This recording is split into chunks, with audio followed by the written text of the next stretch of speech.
diri kita di dunia sampai di akhirat.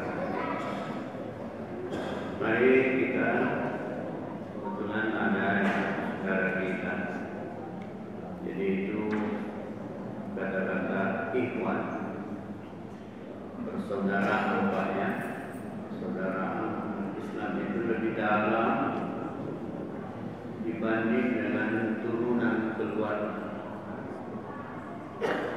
Apa yang mengikat kita adalah iman kepada Allah Subhanahu wa Ta'ala. Kalimat la ilaha illallah Muhammad. Inilah mengikat kita.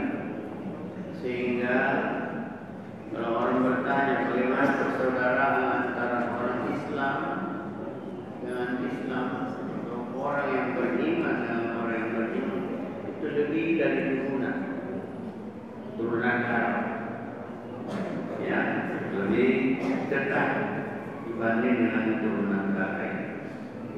Di satu saja yang sakit, ya, yang kena musibah, orang beriman pasti kita terasa langsung di hati kita, di dada kita tergores perasaan, karena satunya jiwa kita itu umat Islam, ya.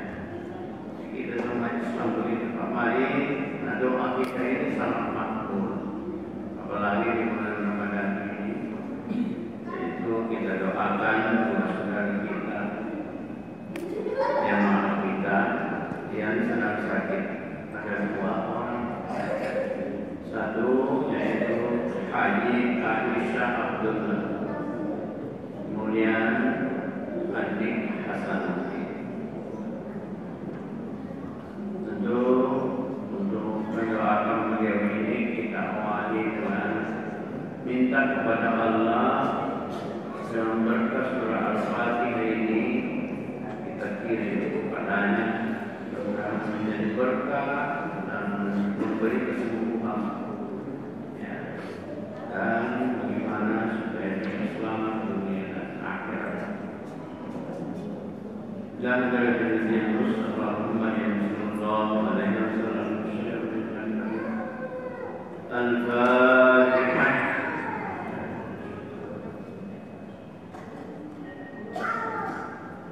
Ya Allah.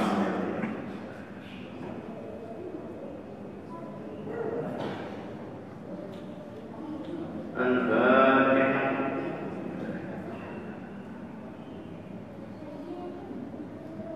Ya Allah.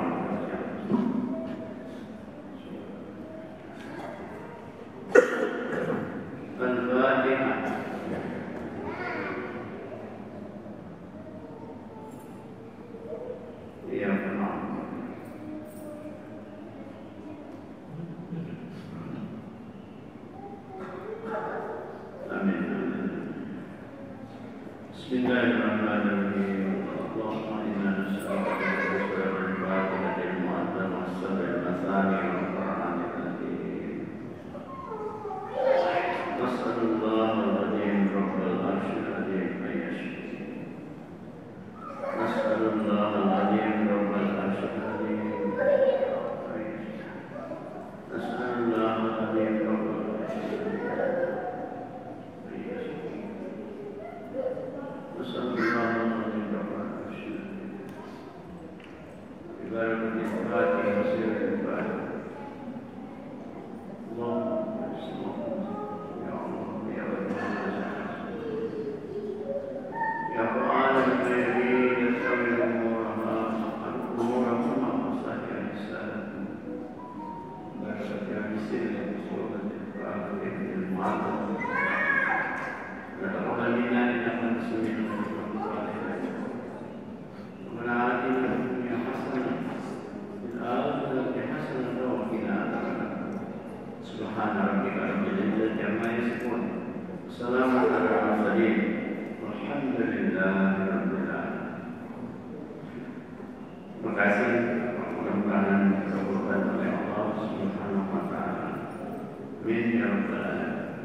memasuki Ramadan. Kalau bekal ini disiapkan 100% gembira bersama menerima kehadiran bulan Ramadan ini, insya Allah kita akan selesaikan ibadah ini, amalia di bulan Ramadan dengan sebaik-baiknya. Apa itu yang pertama harus dipersiapkan ini, dan ini kira-kira yang paling dominan, niat yang ikhlas. Satu saja, niat yang ikhlas dan merasa di dalam hati kita gembira menerima kedatangannya bulan Ramadan, dan kita bertekad di dalam hati saya akan laksanakan bulan Ramadan dengan penuh keikhlasan. Dan tidak perlu ada pemikiran lain kecuali niat yang ikhlas menerima kehadirannya. Kenapa? Banyak dari Rasulullah, dari hadis-hadis Rasulullah Sallallahu Alaihi Wasallam yang memberi jaminan untuk kita. Man shoma Ramadan, Ramadan, iman, ihsan, siapa yang melaksanakan ibadah Ramadan atau puasa Ramadan, siapa yang mendirikan salat malam, salat tarawih, amalan-amalan salat lainnya, maka akan diampuni dosa-dosanya yang lalu. Dari kalimat ini yang lalu, yang tahun lalu, mungkin tahun sebelumnya masih ada dosa-dosa kita yang tidak diampuni oleh Allah. Lewat ibadah puasa yang kita masuki di tahun ini, mudah-mudahan ini yang menghabiskan semua dosa-dosa kita yang lalu-lalu. Itu harapan kita. Ya, di antaranya. Nah, tentu ya, yang harus menjadi dasar kita supaya doa kita dikabulkan, tobat kita diterima, dosa-dosa kita diampuni oleh Allah, tentu dengan niat yang ikhlas. Karena niatul mukmin khairun min amalihi. Niat orang mukmin itu lebih mulia daripada amalannya. Mulia. Contoh saja ya, contoh saya kasih. Siapa ada satu hadis, walaupun hadis ini hadis mursal, siapa yang membaca Bismillahirrahmanirrahim 21 kali setiap mau tidur, apakah tidur siang, apakah tidur malam, ya, berniat menolak 5 musibah. Berniat, saya berniat baca Bismillahirrahmanirrahim 21 kali. Mudah-mudahan saya jauh dari 5 musibah mendadak. Yang pertama, jauh dari kebakaran. Yang kedua, jauh dari mati mendadak. Mati tapi tidak mendadak. Dan sekarang ini banyak orang mati mendadak. Dengan kalimat apa? Serangan jantung. Nah, memang jantung yang diserang orang mati. Karena jantungnya stop. Jadi itu hanya batasan. Karena stop jantungnya udah mati, maka digelar serangan jantung. Digelar mati mendadak. Nah, kita berharap jangan kita mati mendadak.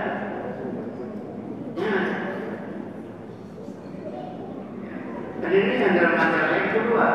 Yang ketiga, terpelihara dari sihir. Kemudian dosa.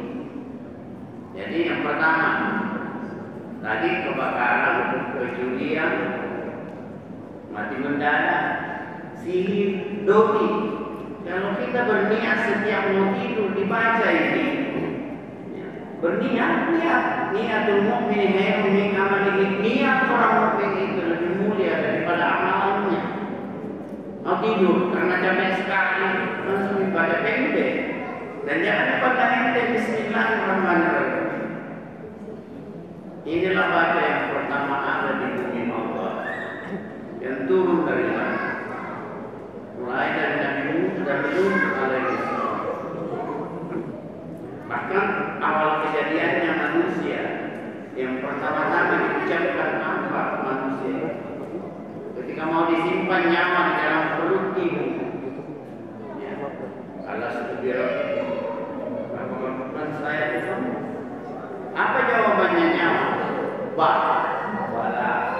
Sumpah Bismillahirrahmanirrahim.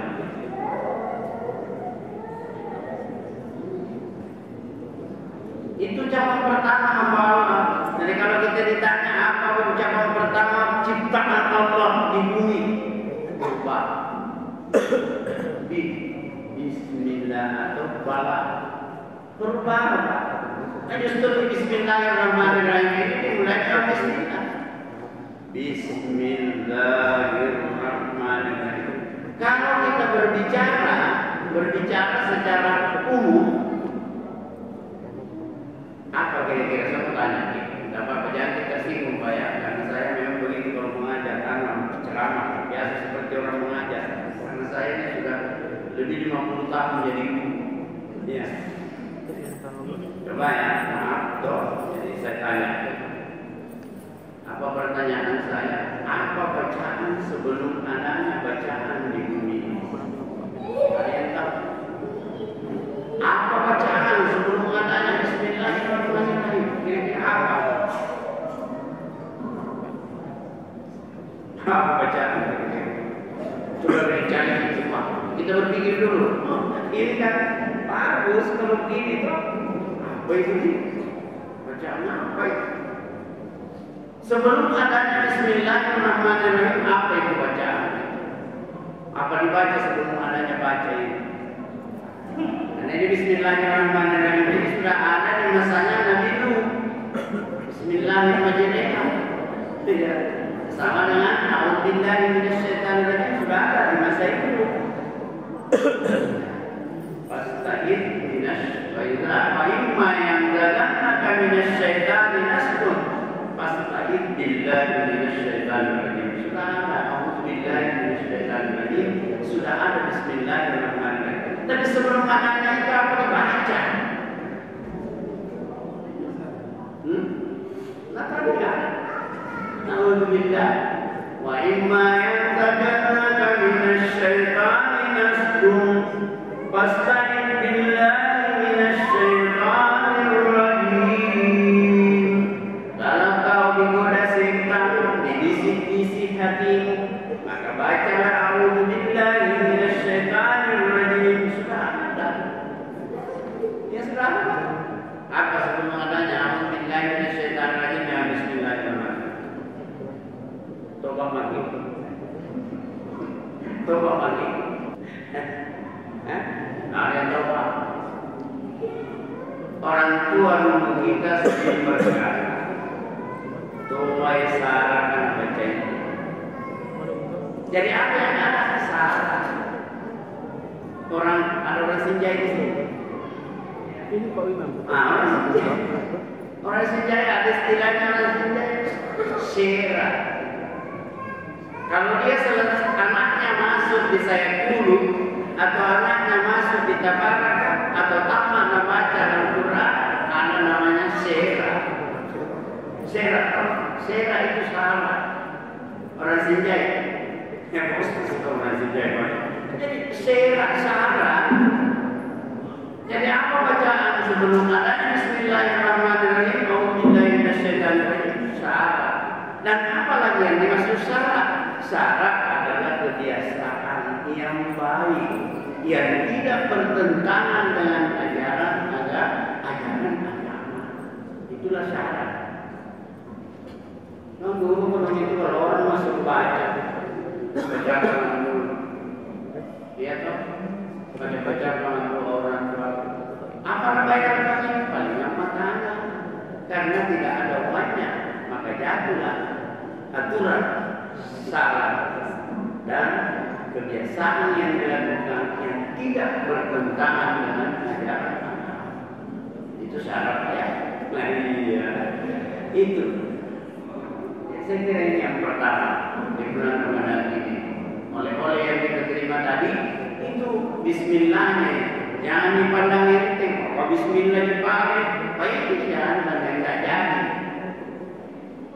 Jadi menerima kehadiran bulan Ramadan dan ajaran agama Islam secara umum itu harus keyakinan yang mantap menerimanya.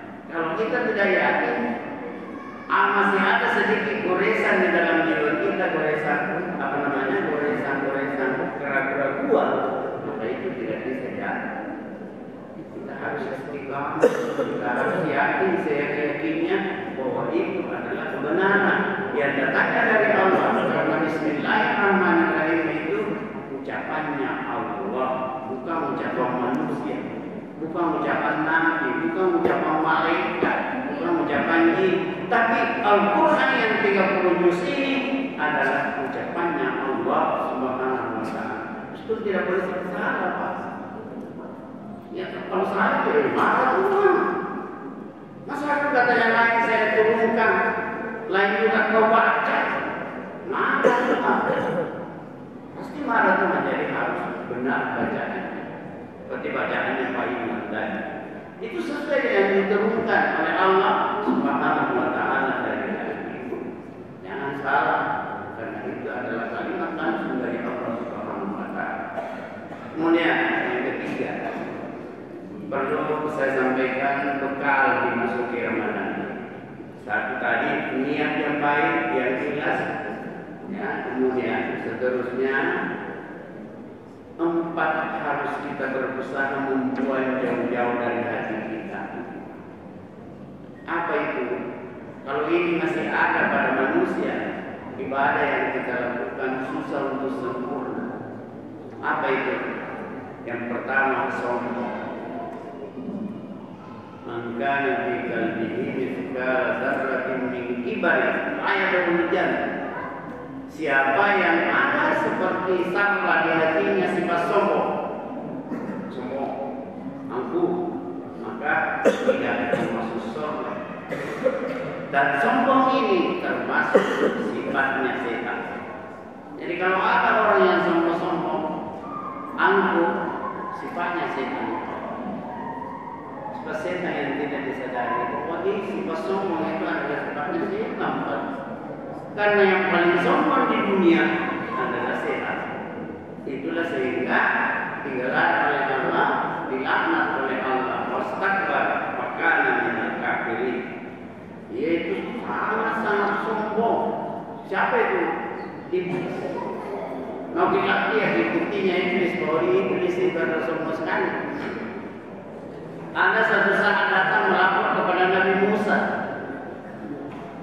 Wahai Musa, kau siapa? Kemudian saya iblis. Apa iblis? Kemudian saya mau bertanya kepada Nabi Musa, apakah Tuhan masih menerima taubat? Apa jawabannya Nabi Musa? Tuhan tidak pernah menutup pintu taubat bagi hamba-Nya. Sebelum naik air putihnya, ludah putihnya di mulutnya, dan sebelum terbit matahari di barat, di barat, Allah masih menerima taubat. Kalau begitu Musa sampaikan kepada Tuhan, saya sudah mau taubat sekarang. Lapor Nabi Musa, wahai Allah, karena Nabi Musa ini adalah hamba Allah, Nabi yang siang malam berdialog dengan Allah.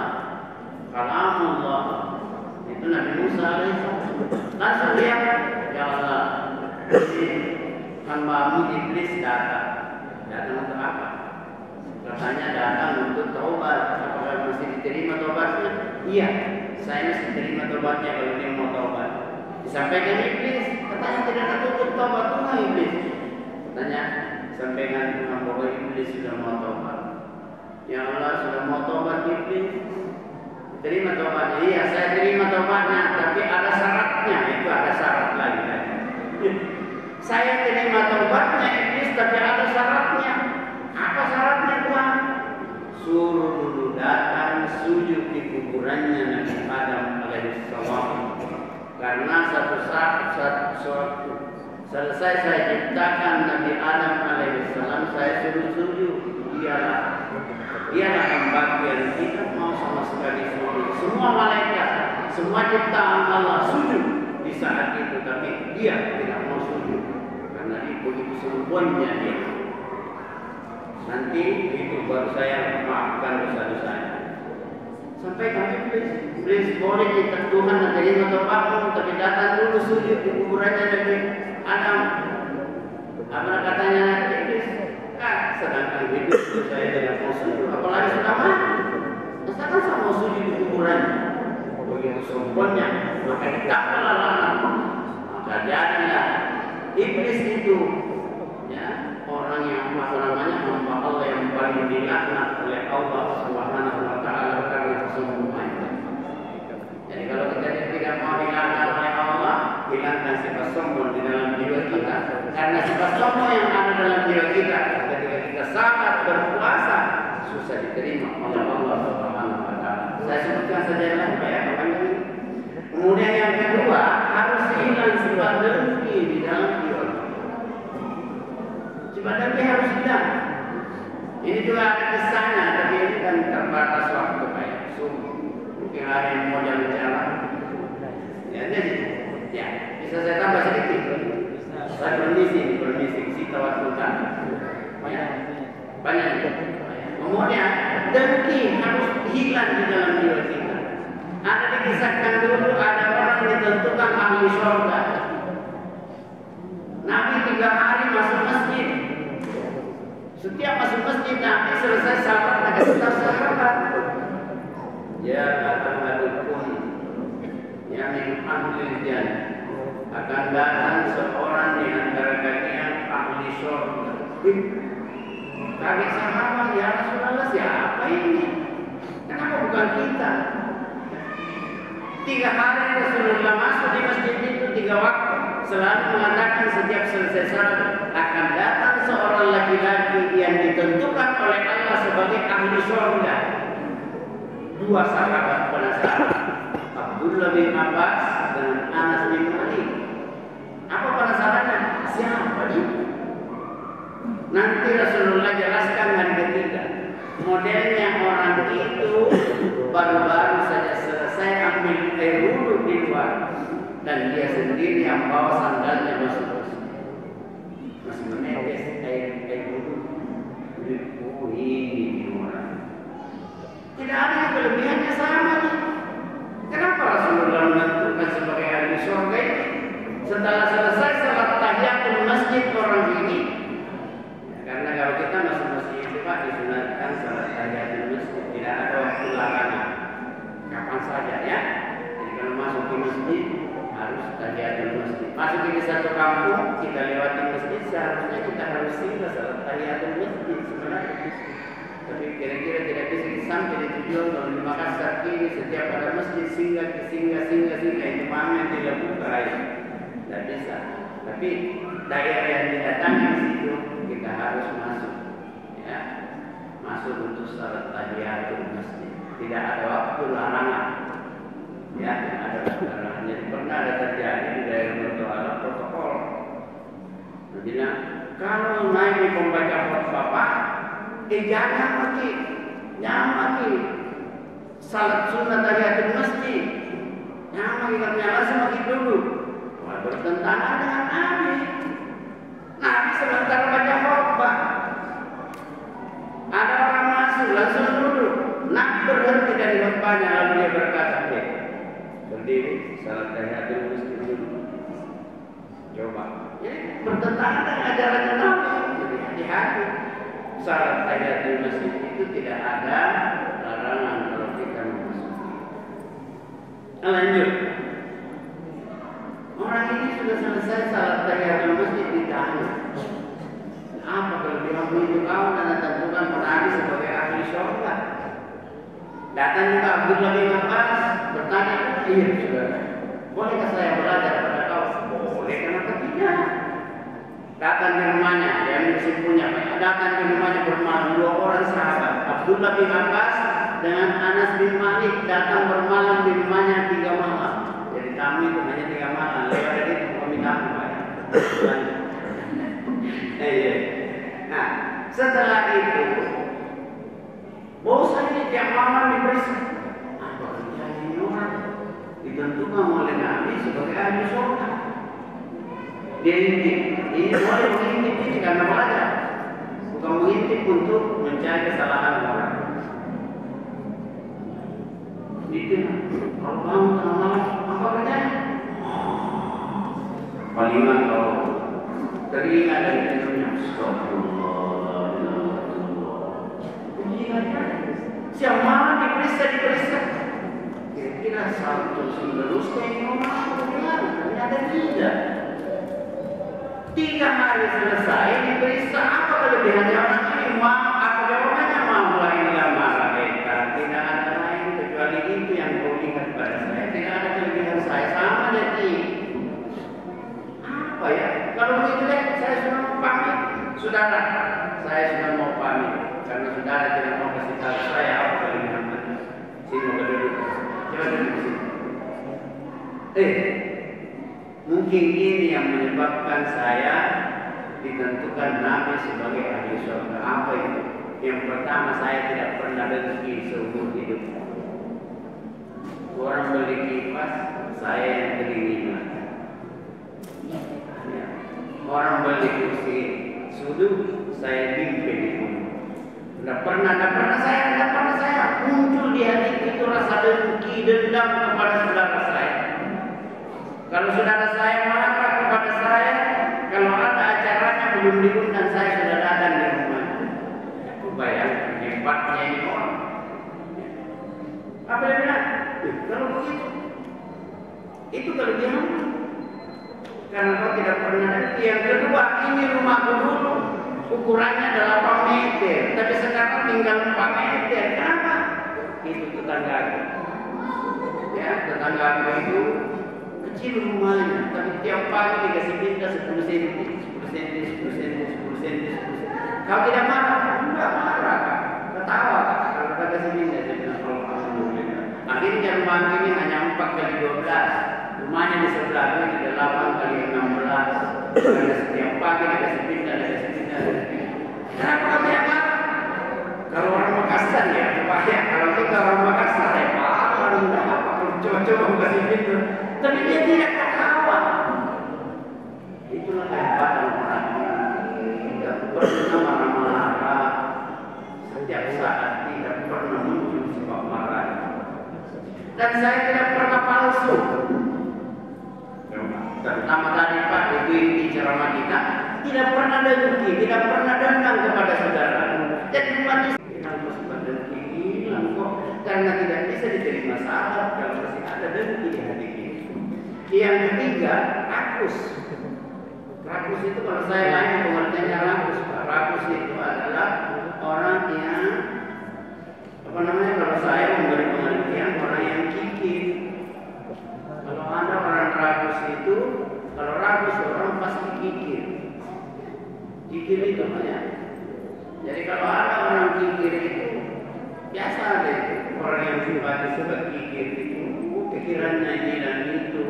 Lama berpikir, kalau mau kasih masuk uang di celengan, lama pikir. Karena yang ada di kantornya hanya uang 100.000. Dia cari terus yang 2.000, yang 5.000. Jangan berpikir begini kalau kita mau memberi kepada Allah. Celengan lewat, apalagi salat subuh Pak ya. 5S. Kalau ini bagus, setiap subuh lewat celengan, masuk biar Rp1.000 insyaAllah. Apa yang kita lakukan akan berhasil. Saya istilahkan itu 5S. Ya, salat, sedekah, salat subuh dan sumbangannya. Hadirin yang dirahmati Allah Subhanahu wa taala. Jadi rakus kalau saya. Sifat rakus itu kalau ada orang mensifati sifat rakus, apa baca di dalam hatinya? Dari tudunaha, wajadanaha, wafikirnaha, wana. Ini ada di hatinya ini. Selalu itu muncul di hatinya itu kalau ada orang kikir. Kali tudunaha, apa kita? Dan saya ini. Kali tudunaha, wajadanaha, wafikirnaha, wana.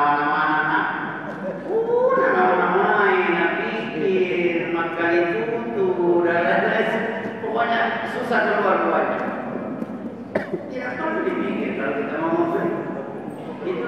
sifat Allah Subhanahu wa taala yang Maha Kaya, Maha Adil, Maha Pemberi. Rakus. Jadi kalau saya itu rakus adalah orang yang tidak mau memberi. Karena kalau dikatakan ada uangnya 1 miliar, mau 3 miliar, mau 5 miliar, itu namanya rakus. Kalau saya bukan, itu fitrah manusia. Tanya lagi, siapa yang tidak mau kaya? Tidak ada, semua orang mau kaya karena itu fitrahnya manusia. Ya, fitrah manusia itu tidak boleh. Kalau ada orang yang tidak mau kaya, tolong dibawa ke rumah sakit tadi. Mungkin orang ini orang sini.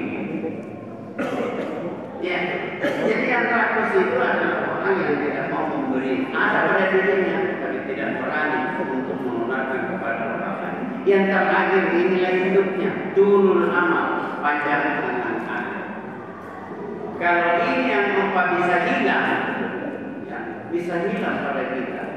Sombong, dengki, rakus, dan panjang anak-anak, kita lah yang bisa diterima ibadah puasa yang kita lakukan di bulan ini. Insya Allah, dan itu dilipat gandakan, hanya Allah yang tahu pahalanya. Fa'ana aja sedikit saya yang memberi balasan kepada dia.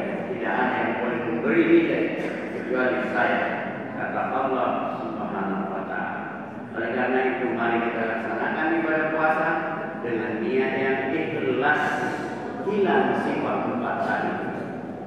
Insya Allah puasa yang kita lakukan akan sempurna, akan diterima oleh Allah Subhanahu wa taala dengan sebaik-baiknya. Saya kira ini pertanyaan kita di waktu subuh ini, dan saya mohon maaf pada Bapak kalau saya singkat waktu seperti ini, dan tidak kurangnya mohon dimaafkan. Assalamualaikum.